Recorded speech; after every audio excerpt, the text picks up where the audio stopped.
Go for it.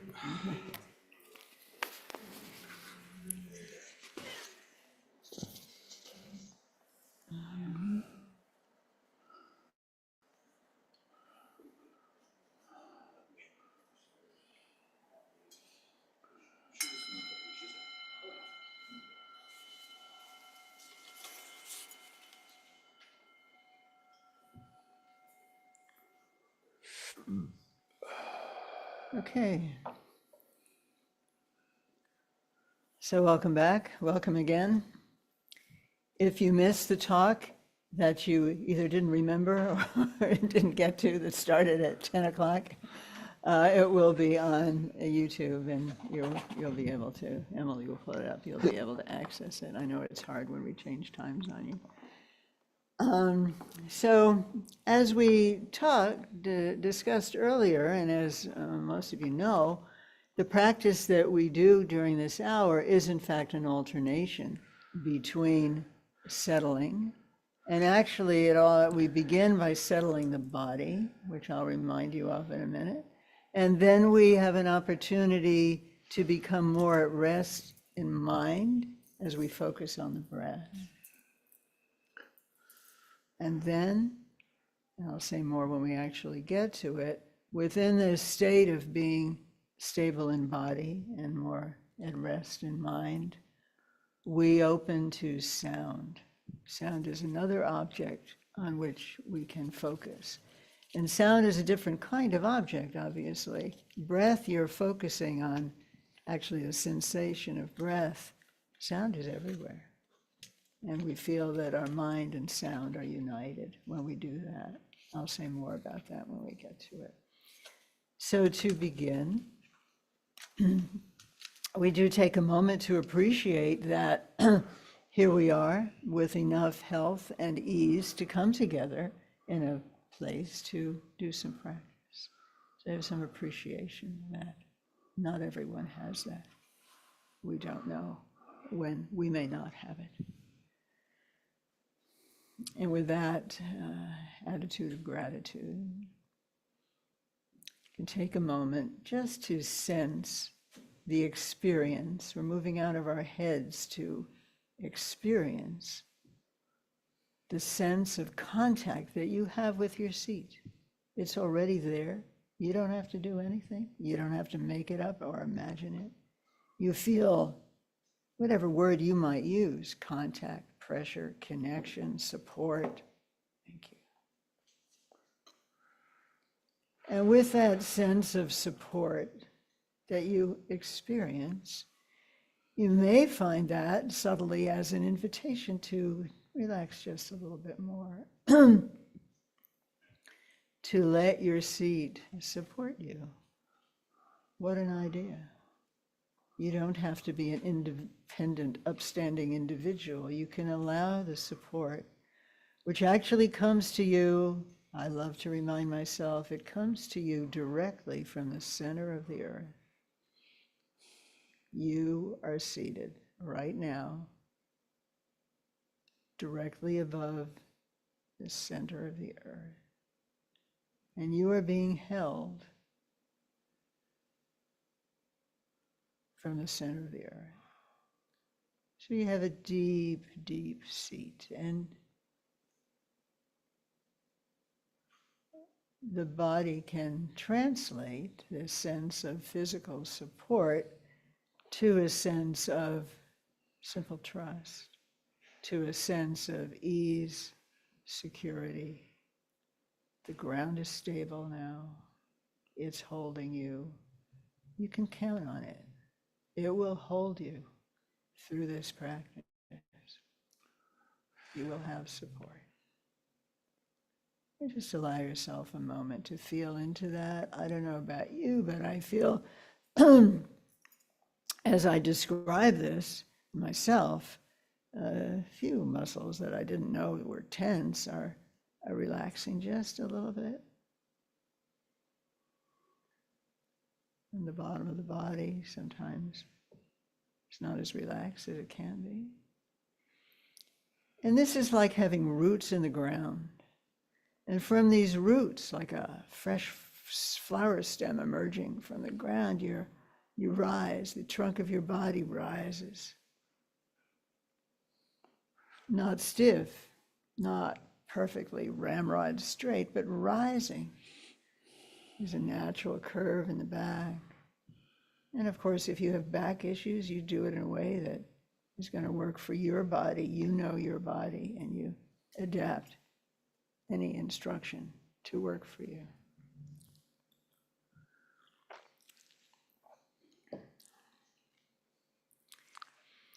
And as the trunk of your body rises from this support that comes to you from the center of the earth, you just gently see with the curiosity of beginner's mind, how are your shoulders?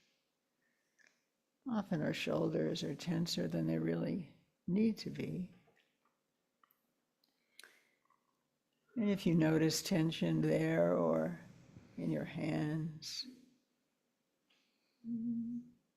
just gently noticing it may be received as an invitation to relax a bit.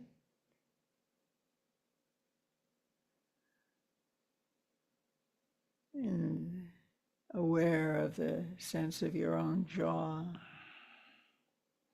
Sometimes there's tension there. If there is, you don't scold it and command it, but you just notice it, maybe with a little bit of sympathy. Tension. And you may find that it will ease.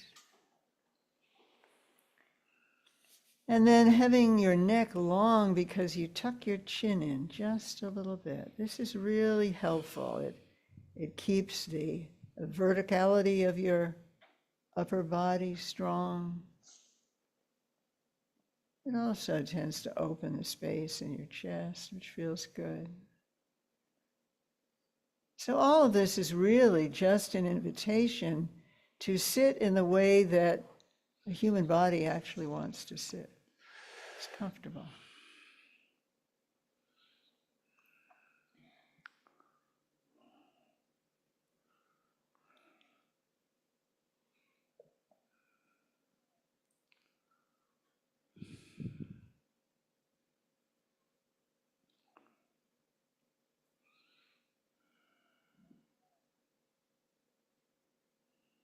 as your body becomes more settled, which happens completely naturally just by your sitting relatively still.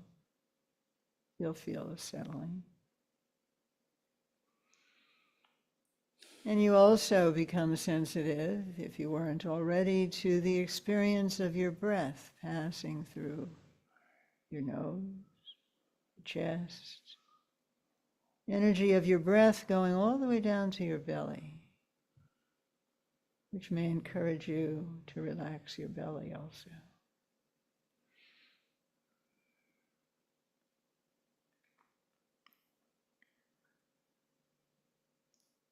You can feel the breath coming in. You don't have to think about it.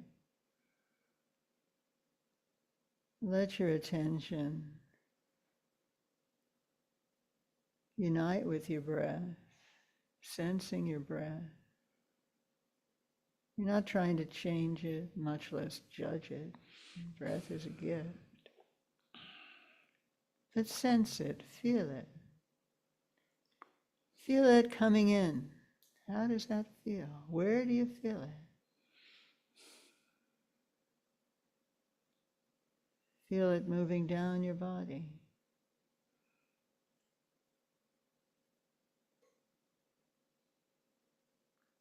And then just naturally in our breath, there's a moment we call the bottom of the breath.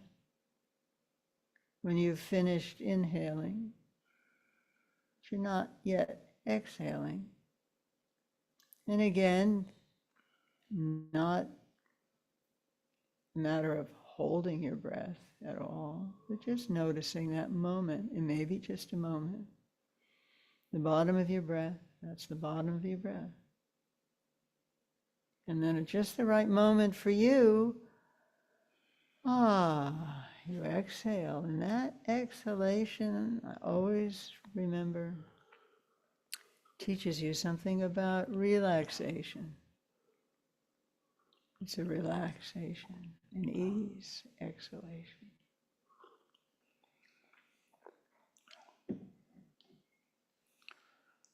And this becomes easy because you're being held by what we call the three pillars. We've already identified them. There's your seat, supported from the center of the earth. That's your first pillar of support. It's not abstract. You can feel it. That sense of support, or whatever you might call it, that's what we're noticing. And then your own body seated in this way, your upper body upright, your rib cage balanced, because each rib is in fact supporting the one above it, supported by the one below, the whole of it supported from the center of the earth. And check and see if you're sitting without leaning to the left or to the right, but really in the center. So there's an alignment from the center of the earth to the center of your belly, that do, dantian, that is 4 fingers down from your navel. If you want, take your 4 fingers and touch just below your navel. See where that is in your body. And then the same distance inside. So there's a natural alignment from the center of the earth to your deep belly, to your heart center, which is in the center of your chest, your throat, the top of your crown. And if you like, the apex of space, there is this great alignment, subtle, through the central channel of your body. And that is your 3rd pillar, your seat, your own skeletal structure, the alignment through the vertical center of your body. 3rd pillar. So we allow these to support us. We're less and less doing and more allowing in our practice. that means we're getting more relaxed. So within this, allow your attention to be with your breath. Sensing it, not thinking about it. Feels good, no? Hope so.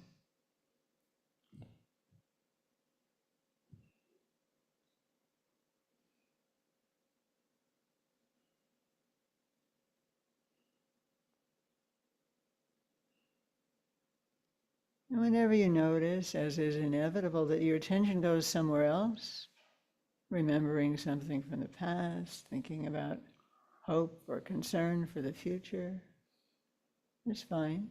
When you notice that that's occurred, just bring your mind back to your breath. There's no charge for bringing it back. As many times as you come back is wonderful.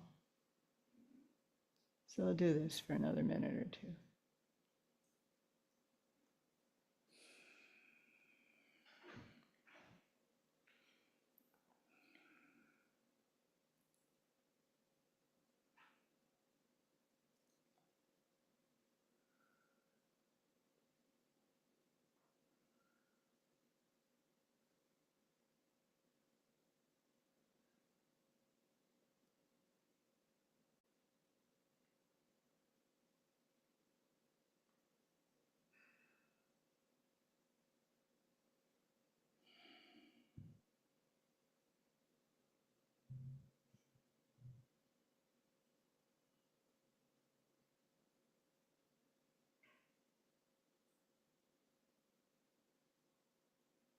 There's nothing to do to try to make it better or do it right. Just at ease, observing your breath. When you awake to the distraction that you've had, you just bring it back again and again and again.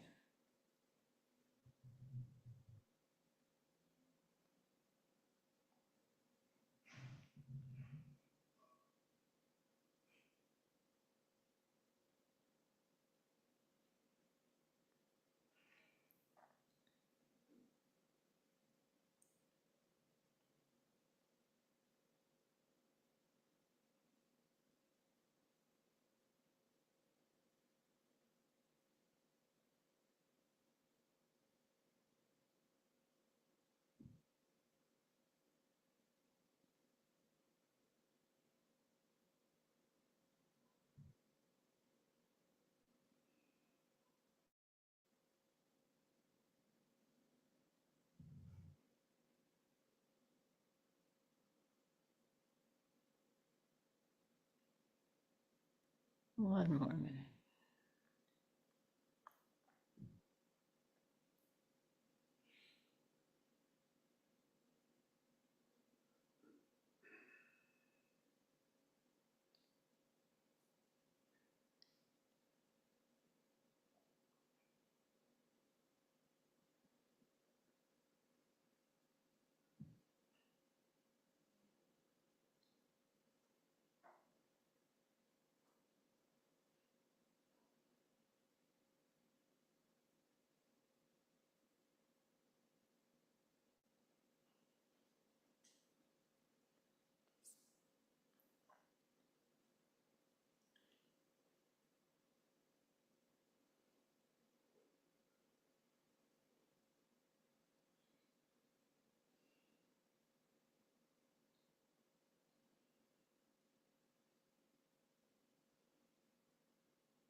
We're taught that when we're cultivating calm, short sessions are best, so that we don't get dull. We maintain freshness and clarity.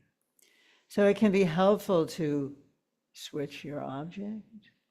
So now, as I mentioned before, we're going to sound the sacred syllable Hung. Hung is the sound of the awakened mind of all awakened beings. And we'll sound it as loud as you feel, twice with each, in effect, exhale. So like this.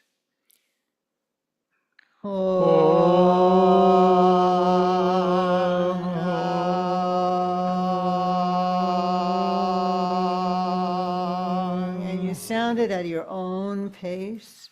Some people will be slower and have a longer hum, some people shorter. Everyone is perfect.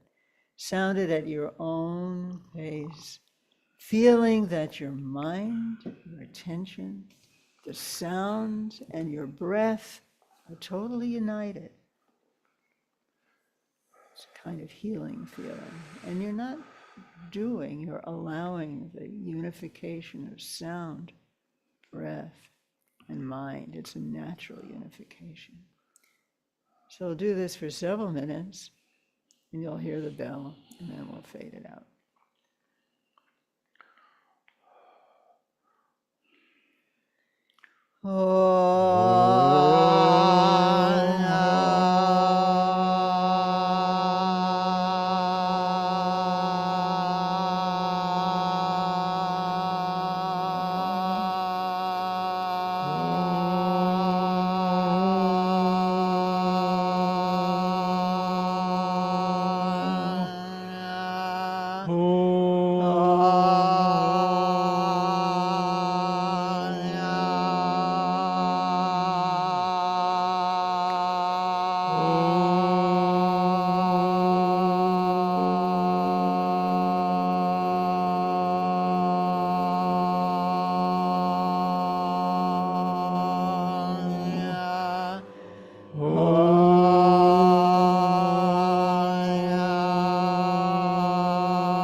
Now returning your attention to its focus on your breath, the feeling of your breath.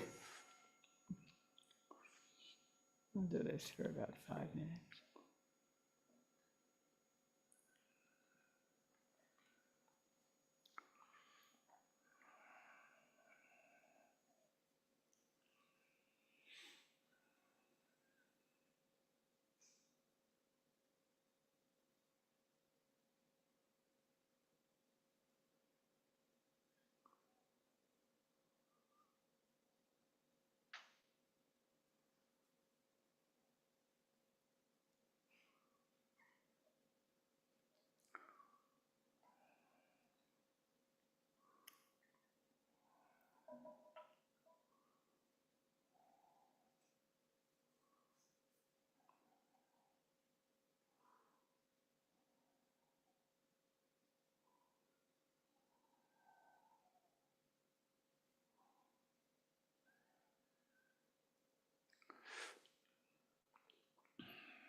And once again, sounding the sacred syllable, home, home, feeling that your mind, the sound, are one with your breath,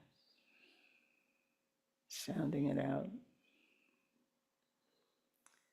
Maybe feeling that it's coming from your heart, not just your throat.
And back to your breath.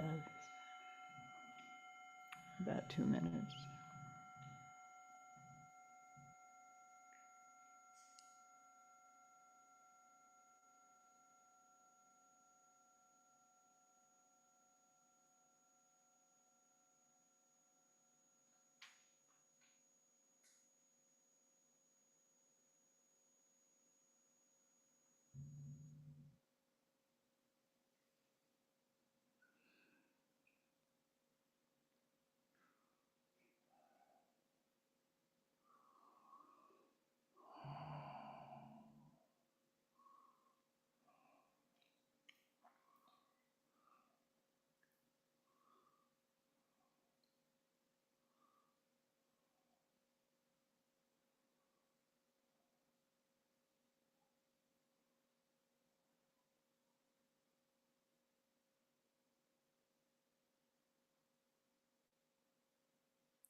So,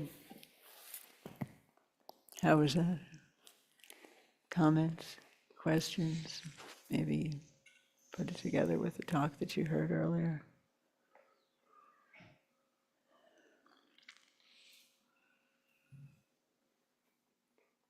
Was it clear what you were being suggested to do or not do?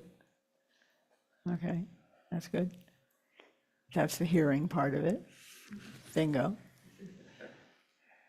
And then when you went to do it, how did that go? Yes, just a second if you give you the microphone. Where is it?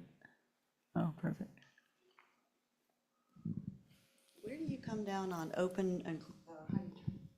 Yeah, I think it's on, just lollipop. Oh, Yeah. What are your thoughts about open or closed eyes? What are your thoughts? Well, I've been taught both traditions, and I find that I'm still, after several years of practicing with eyes open, it's very difficult for me, and I always sort of default to close, and then I try open again. I think open is better for staying in the moment, not drifting away, but closed is much more comfortable and calming. So, Uh-huh. Closed or a little bit open? I mean, Like, closed. You do closed. Yeah, Okay. closed. I vacillate between closed and lowered gaze a little bit. Lower gaze, yeah. Yeah, lower gaze is also good. So as you know, the different traditions have different, in the early Theravada, for example, when we studied with Goenka, it was closed eyes, because the logic there is you're protecting yourself from sensory input. But many traditions will have the eyes a little bit open, lets a little light in, maybe keeps you, especially if you're sleepy, it can help, stay a little more clarity. In Dzogchen, which we also start with those, ultimately it's an open-eyed tradition. And yeah, it does take time, but it can become very, very comfortable. And in that there's a time in the arc of practice where there's also value in not pushing away sensory objects, but realizing that they're just, as we said earlier, waves in your ocean. They're really not that big a deal, or they're a different kind of deal than we usually think. So I would say for you, do what is comfortable for you. I kind of like the way you're adapting, and keep occasionally seeing how it is with eyes open. It can take time to change, but it might, especially if you're looking out, if you have an opportunity to be on a hill or just some beautiful forest, or just out your window and just gaze. We have a gazing practice we sometimes do. Just marking out in your mind, okay, I'm going to look through the window or the door or just this amount of space, and just practice gazing at it. Keep it with the idea being that you're not collapsing your attention or your sensory experience or your mind. So not collapsing around an internal thought, or if you're doing it with a tree and a bird comes, maybe you find that you zero in on the bird, but then you can open it again. It's kind of a wonderful practice, even in just a minute or two. You see, if you're so inclined, you can see how that is. It's a great question. Yeah. Annie's got her hand up. Annie, hi. Oh, hello. I also have, I find it challenging. I've been practicing trying to keep my eyes open, but it's challenging as well. I did notice that my dog gets really happy when we're doing the hong hong, because I can see her on the Yay! Yeah. And how important is it? Well, this was the first time too, based on what the teachings were prior, that I allowed and just noticed the thoughts coming and going. And then I wanted to ask, how important is it to not move during? Can we move? Like if you have an itch or something, move. And then I do notice that I get sort of really sleepy in a way, but maybe that's because I'm getting calm. And so I'm just calming down and feeling more relaxed. Yeah. These are all very interesting observations. Yes, indeed, that your dog enjoys it, that's great. Our birds enjoy also sometimes, chirp along. You know, we affect other living beings. That's kind of nice to know, especially if they like it. Let's see. So yes, thoughts will come, and it sounds like that's fine for you. And just, oh, there was a thought. I mean, not that you say that, but you notice, oh, now I'm not doing it, not having the focus I intended, and you come back to the focus. Back and back and back again. There's no fine for going back. So that's good. In terms of, yeah, the eyes, and also the distinction between being calm and being tired is interesting. We like to say and aspire to, you know, we're relaxing into clarity as opposed to dullness. So when we expand on the teachings that Lama Namgyal alluded to earlier of cultivating calm, there's kind of a constant negotiation or oscillation one notices between, we could say too tight and too loose, we could also say too dull and too excited. So those are the two you have identified the classical two things that come up, especially the first one, that the mind just gets dull. And that's why we do these sessions for brief periods.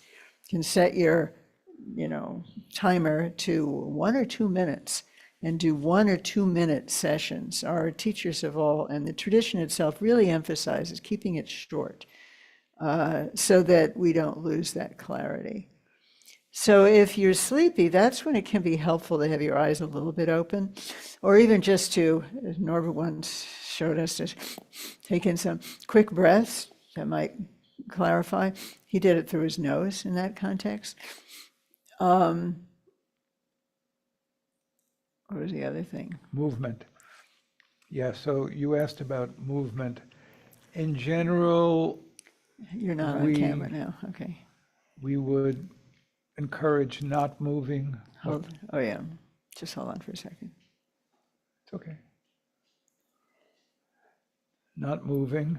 Thank you. Of course, in the Goenka tradition, there's such a thing as a vow sitting where you were actually vowed not move for 60 minutes, but we don't do that. But it's good to explore not moving a lot. I mean, if you have an itch, it's fine to scratch it. Yeah, and like even with eyes open, in general, if your eyes are open looking down, you're not wanting to be focused on what you're seeing, you want to be defocused. If you're able to look into space and be expansive, you can have a kind of clear looking into space. But again, not moving your eyes. So stillness is helpful. And torturing yourself is not necessary. So, you know, if you start to feel you need to move, you can move. And even moving, you can do that in a way that is, you know, you have an awareness, I need to move, I'm going to move my leg, which is different than just kind of reactively and more or less unconsciously moving. So you can be kind to yourself, and at the same time, as much as you're able comfortably to stay still, which does grow, it becomes very comfortable actually, and that's an advantage. So good for you. Yeah. Yes. Who's got the mic? Marcia. Yeah. Maybe open out the Zoom, Emily, because we're talking. Can you? Yeah. Go ahead. Could you please comment on the sacred syllables? Yes, so sacred syllables are a big part of the later Indian and Tibetan traditions, and they are actually mantras. Even a syllable like hung is a mantra. So for us, hung is the energy, we could say, the vibration. You heard earlier that we try to tune into the mind of our teachers and lineage, an awakened mind. So apparently if an awakened mind had sound, it would sound like home. Home. And sounding it naturally tunes us into what that's like. And you may have your own, I'm sure, have your own experiences of that, and they'll be different. Generally, yeah. So you probably know Om Mani Padme Hum, right? Many mantras end in Hum because they're kind of taking you into the mind of the Buddha. Yeah. The sound, the letter in Indian and Tibetan culture, the letter is actually the sound, not the sign. So the actual Hum or Om is the sound Om. And yes, we can write it and it has a visual symbol, but that's the actual letter. And these letters are also seeds for deities in certain kinds of practices, tantric practices. So, good question. Traditionally, so mantras are typically several syllables, but traditionally there's a little bit of a stretch, but that's how it was understood. They are the thing that they are correlated with. So Om Mani Padme Hum is not just a pointer, it is actually Avalokiteshvara, the deity of compassion. And every syllable is a divine, sacred expression. Fully, it's not like a sign or a symbol, it is divinity. And so traditionally, mantras were not dispelled freely, they were secret. There's a lot of talk of secrecy in tantric practice and initiation, and the syllables have power to be these sacred qualities. And it's a little bit of a stretch for us moderns to go there, but if you start at least toying with that and taking it in and contemplating it, there's a lot of value for appreciating that these mantras are not just fingers pointing at the moon, they're actually the moon. Thank you. Thank you. Yeah, and so the mantra is, we can say, a distilled practice. To say Hum is itself a practice. That's a practice. And some mantras are not given until you have an initiation. Hum, Oma Hum, Om Mani Padme Hum one is encouraged to say them all the time, actually. Because there's this idea, as you may know, Sanskrit calls itself Devanagari. Deva is cognate with our word for deity. So it's a divine language because, it is said, it actually vibrates with the thing that's being pointed out. So that's why it is understood that Hum is the mind of the deity, the awakened mind of the deity. And when we say Hum, it's our mind. So it is a way of tuning into that. And we don't necessarily explain that when we do it usually on Sundays, but since you ask, that's the background of it. And this practice, as you may know, many of you know, Rinpoche, I specifically asked Rinpoche who is a great Dzogchen master, renowned throughout Tibet, for a practice that we could share with people that wasn't secret, that, up to you kind of feel something rather early and not have it be an abstract thing. So what we do on Sundays is with that intention to help us understand that you actually can feel something, that shifts something in you, in practice. So thanks for asking. So how was it? What does that mean when you say good? What? I'm glad it was good. But I'd also be glad if it were bad to know what that meant. Yeah. The shift, yeah, Jolly, one more then if we might. The shift between sound and silence, I think, is very strategic, right? It may not come through the first couple of times you do the practice, but okay. Yeah, so previously you also mentioned about space. So when we do this meditation, then we can feel that spacious feeling. But when we really face those reality in the real world, so some people just you don't really like that much, or they don't like you that much, then at that moment, so how to maintain that space? So I feel that's always very difficult. So you can do that in meditation, in quiet, but not very, very good at doing something in motion. Yeah, wonderful question. And, there are two stages of practice. One is effortful and one is natural. And when we're early, and early can be for decades. Our teacher, Keitsun Sambo, who was a great Dzogchen master, would always refer to, he would say, us beginners, including himself. So when we meet difficult circumstances, it is true, we react. And the important thing is not to be critical of ourselves because we react. If we have some mindfulness to do some aspect of practice in difficult circumstances, especially something like Donglen, where we can, in the moment, recognize right now I am upset. All beings are upset. With my upset, may all beings be free of their upset. Just a simple aspiration. That's a very, very powerful practice. It doesn't mean you won't be upset.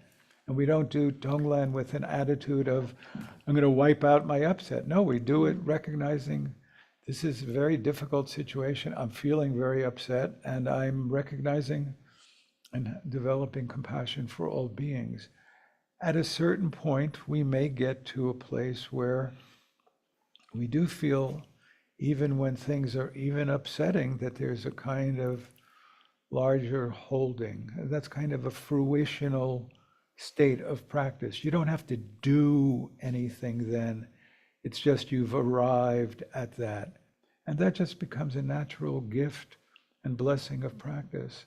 So we practice sitting, we practice to the extent we can during daily life, and we also pray, and eventually things get a little bit more spacious naturally. It's a process. It's a wonderful question. It takes time. Is there a follow-up on that? And a follow-up question is, I really think maybe only someone achieve that enlightenment or really get the connectivity with their true nature, Buddha nature, then they could really do that. Otherwise, we always have some residual. It's a really interesting question, and I don't know that you have to be fully awakened to be less disturbed. It's a continuum. And so we don't have to be fully awakened to be less. And so ideally, on the way to fully awakened state, we can find ourselves with more flexibility. Yeah. And also, even the aspiration to be more spacious or kind-hearted towards those who honestly annoy us, even that aspiration is already the Bodhisattva path. That's very important to remember. It's not perfection or nothing. It's a wide landscape. And even to be interested in this, many people are not, right? They just want to know how they can express their annoyance most effectively and shut these people up, right? So this is, even that question is a far cry from that. And it's definitely, if we want to talk about it in classical terms, that's already the Bodhisattva's aspiration. You can't help it. You're on the Bodhisattva path already. I'm sorry. Okay. So thank you, everyone. It's wonderful. I believe I hear and smell something harbinging lunch coming. We have several announcements. And however. we'll have some announcements. And we also have, hoping you can stay around a bit, because this is also our opportunity to welcome you and let you know a little more about what goes on at Dawn Mountain, with an eye to understanding what you might be interested in doing. Hang on. Yes, thank you so much. And actually, I forgot to do the opening aspiration, which fortunately also functions as a dedication. But then I have to ask you, do you have your sheets? It's on your sheets. I can show it on the screen. Okay, So you want me to do should I do that? and closing prayer? Yeah. So really quick, our announcements. The big one today is that we have a welcome event after lunch. That goes from 1 to 2. It's a good time to learn about our upcoming programs and to do question and answers with our lamas. We also have a silent auction going on right now online. Really beautiful items, some blessed by the Dalai Lama, and some experiences offered by our Sangha members. This Tuesday, May 6th, is the last session of this Teaching Tuesday series. The next series starts June 3rd. We have our POA retreat coming up May 12th through the 18th. It will include a Wong. I will let Lama Rigzin talk about the Wong. May 19th through the 23rd, Ground Path and Fruition Prayer with guest teacher Kempo Yeshi. This is a really rare opportunity to receive a teaching from him in person.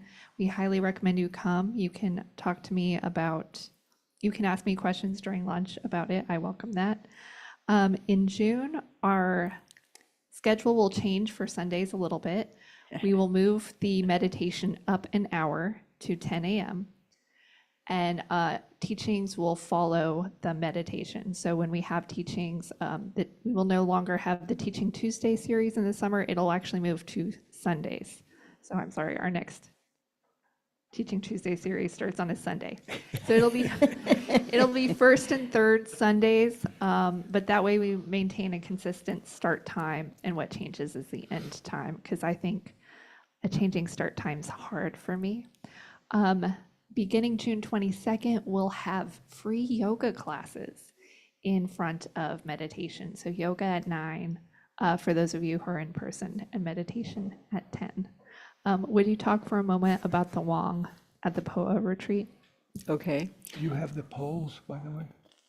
Do you have the sheets? written out. We also have a survey we would like those of you in person to fill out. We have it via QR code, or you can do it on paper. And those of you online will receive the survey either today or tomorrow. And we ask that everyone please fill out the survey for us. Thank Yes. you. We So- want to know what you think. The purpose of What the you survey is we experience. are currently bringing Nathaniel Rich, Rigzin Sherab Gyatso, on as a main Teacher teacher, and future holder, future holder of Don Mountain. Dawn Mountain.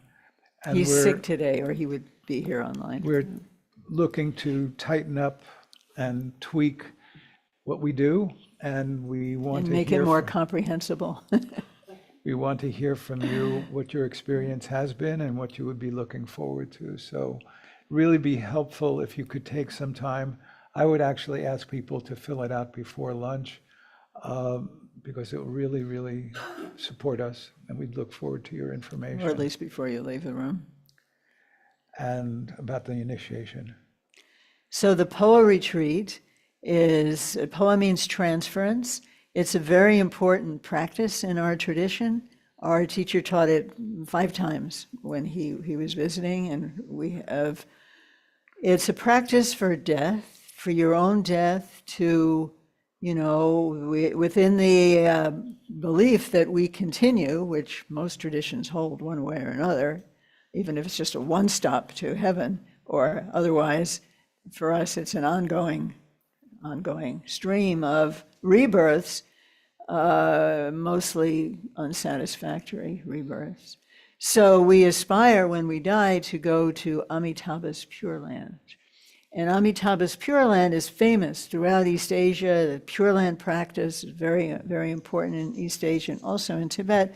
Basically, the retreat is that we pray and we also practice viscerally through singing and other imagination that we are going, that we imagine ourselves going to that Pure Land with the aspiration that we'll be able to do it when we die. It's traditionally done for people if they're not able to do it. It's kind of, if just in case you're comfort and ease and ability to remain in the depth or the spaciousness of your true nature is not available to you when you die because things are tough.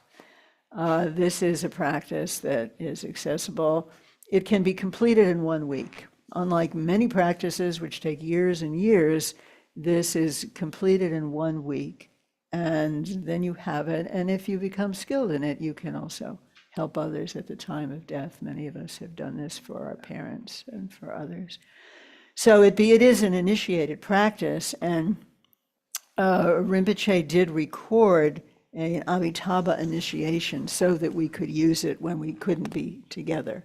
So we will have that, and we will perform all the aspects that are traditional for an initiation. There's purification with water. We will talk in detail about what one does during the initiation on a Monday night, the first night of the retreat, so that you will be comfortable with it. Often in the Tibetan tradition, you just get initiation and never really know what it is. But we want you to know, and I've just listened to it and written out. So we will explain it in more detail so you'll be comfortable and, more relaxed, and you can actually receive it. There's a lot of blessings in it. And the actual initiation will be Tuesday morning. It is a requirement for the retreat. If you're interested in reading about what this is, if you have the book Words of My Perfect Teacher, Tantric Practice in Nyingma, any description of the Ngondro, the foundational practices, will have a description of that. And we will follow the instructions of Azum Trukpa, which I have recently translated, and which will also follow Pato Rinpoche and Words of My Perfect Teacher in terms of how we teach it. So if you want to know more about it, just ask us. And if you appreciate what we're doing, you can help sustain our operations. We have a donation box in the back with a QR code if you need to do a credit card. If you're online, there is a donation button on our website. If you've been coming and you're feeling like, I like these guys, I want to help them. Yeah, we appreciate that. It's interesting. I think we all like to think that spiritual things are free, which they are, but rent, unfortunately, is not. And staff supporting our is not. wonderful staff is not. Which we couldn't do anything without them. So we offer our everything for free, but anything donated goes to helping us sustain our operations, which we want to do for all of you. So please join in the game. And your presence is also a support for us. So we're very happy that all of you are here today. Yeah. Some of you are meeting for the first time, or here for the first time. That's very nice. And we will close with this aspiration, which is actually a dedication. So all the good aspirations that we've had this morning, like not getting too angry too reactive with the people who annoy We have to us. read the book of names too. Yes, the we'll book of do this names? first. She gave it to me. It's here. Here, you know it. So these are the four boundless states that we talked about earlier. And again, if you missed the talk at 10, it'll be online later. May all beings always have happiness and its causes. May all beings always be free of pain and its causes. May all beings always be pain-free and live happily. May no beings ever cling to those near nor spurn those far. For as long as space abides, as long as the world remains, just so long may I be there, resolving all beings' pain. So we feel we've sent some goodness out into the world, and we want everybody to receive it. And the dedication and the blessing. You also have it on your sheets if you're in the room.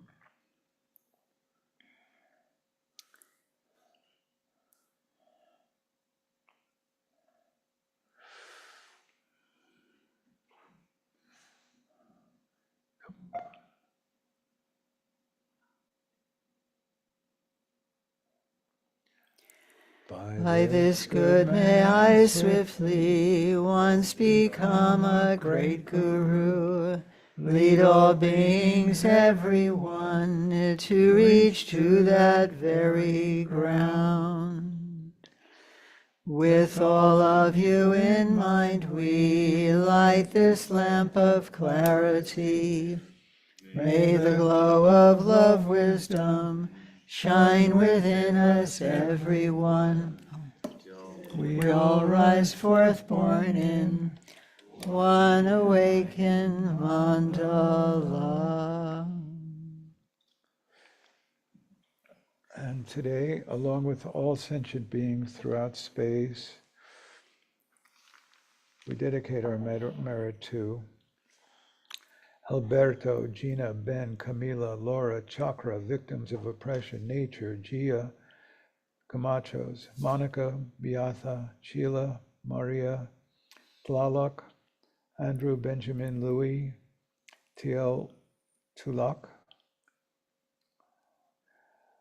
Aaron, Gary, Kaisu, the Lamas, Palestine, Araceli, Pearl and Mirabelle, Thomas, Carolyn Strabling's Cancer Battle, Mom, the Bardo, Danny and the Bardo, Amy, Tex, Valerie, Darcy, Nancy, Mia's battle with cancer, Dion's mother, Robert Romero's mom, Dad, Charlie, Mom, Mike, Terry, Kristen, Catherine, Dorothy and the Bardo, Sean, Bernard, Gwen, Karen, Era, Julia, Josh, Toby, Alma, Jay, Laurel and Lily for easy births, Sue, Kennel, Isaiah, Sylvia, Penny, Jennifer, Noah, Kiku and Ruben, Anna, Mac, Joe, Mick, Scott, Griffith, Mike Boone, and the Bardo, Michelle Hunter.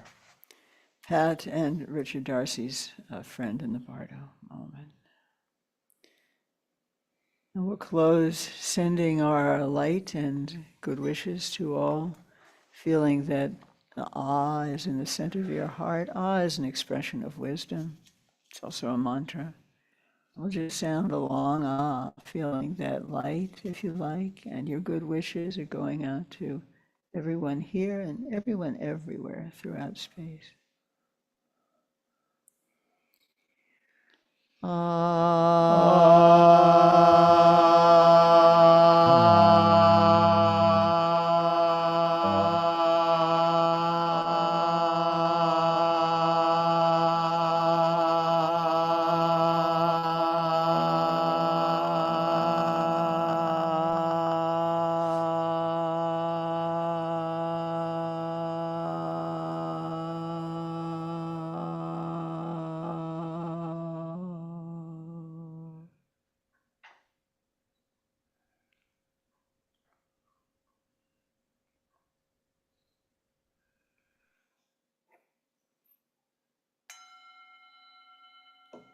All right.